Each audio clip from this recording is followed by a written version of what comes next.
Is also reporting all the details from the ground. She's live from the BJP headquarters in Gandhinagar. Pal, what is the buzz that you're picking up? Has the meeting started?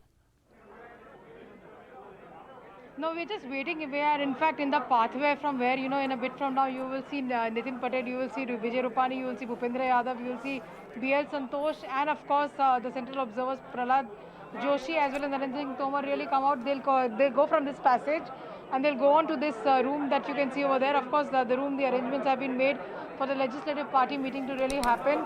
It's a chock-a-block block packed over here because everybody is waiting in anticipation. We're given to understand that the leaders there who are in the meeting, the top brass leaders are still in the meeting.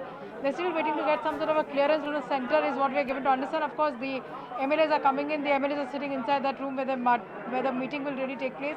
We'll also be bringing you those first visuals, once we get a photo opportunity over there as well. But of course, the anticipation seems to be building up because this seems to be a last minute thing that nobody really knows what's going to happen. People are waiting in anticipation to see who becomes the next Chief Minister of Gujarat. It was quite a ugly affair last time around in 2016. Like I repeatedly have been saying, Sure. in 2016, Nitin Patel was given some sort of a hint as to he becoming the Chief Minister, and then it eventually went on to be, it went on to be Vijay Rupani. So obviously the BJP doesn't want any of these hiccups to come in this way, so that's why they're waiting it out till the last. There have been 3 people who've been sent from the centre. There's Tarun Chugh also, who's also the party's General Secretary.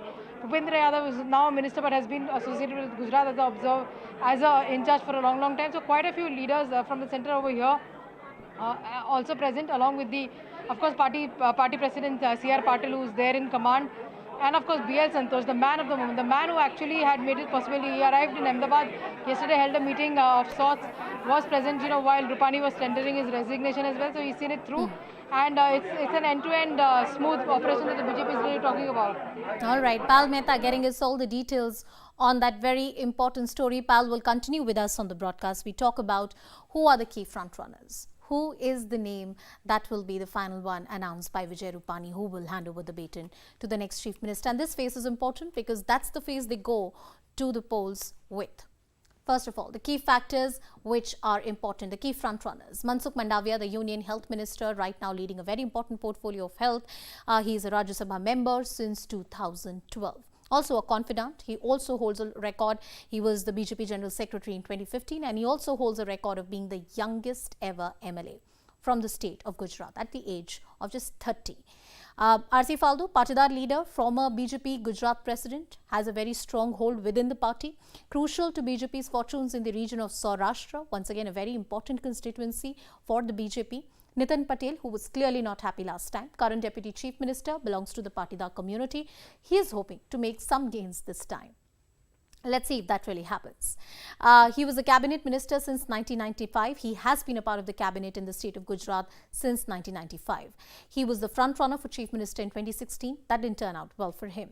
Another name, Purushottam Rupala, Union Minister for Fisheries, Animal Husbandry and Dairy.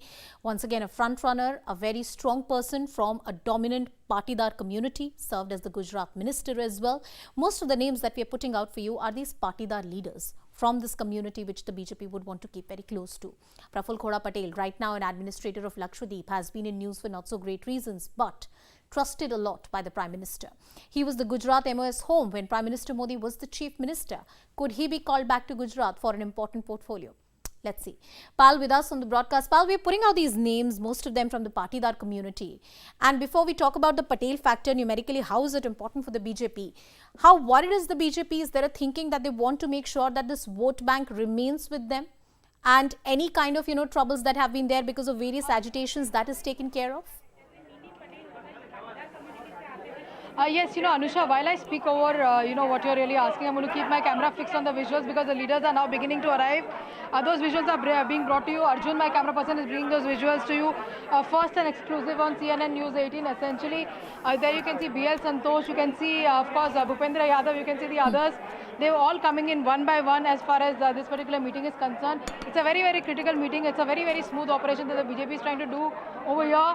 Given the fact that, yes, you've had a sudden resignation as far as Rupani is concerned, and then, of course, you've had basically, the successor that is going to be announced sometime from now. So, obviously, the fact that these leaders are now coming out, obviously, it clearly means that they've got a go-ahead, they've got a clearance from the central leadership, which clearly means that it's just a matter of time, matter of the next half an hour or something, that you will be able to see who the name really is and who's going to become the next chief minister. Yes, the Patel factor is extremely critical.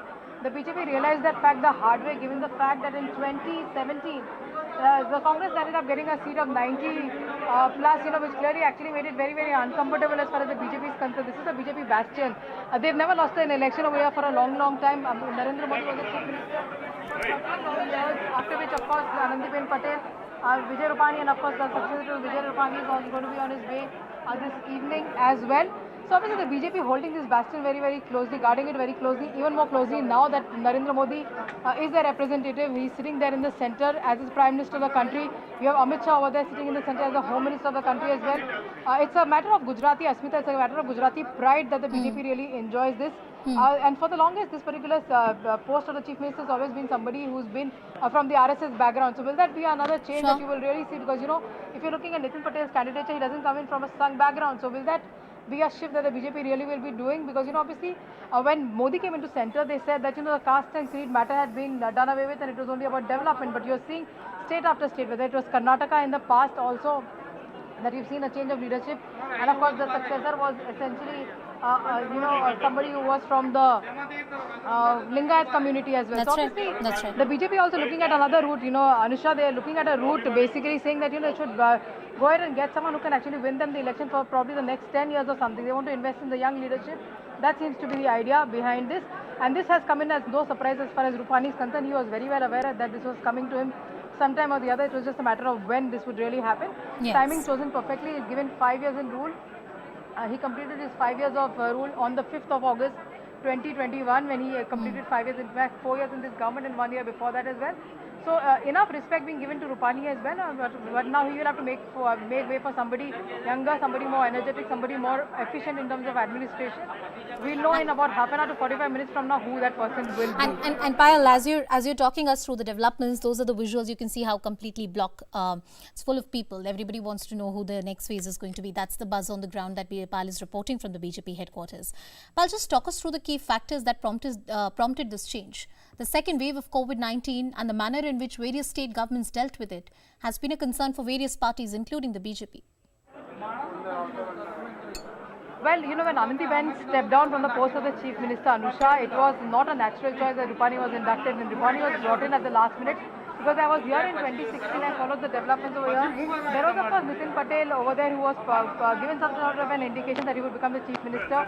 We all went ahead and interviewed him, and after that, only after the meeting of the legislative party, the meeting with the core group, including Amit Shah, was present in that meeting.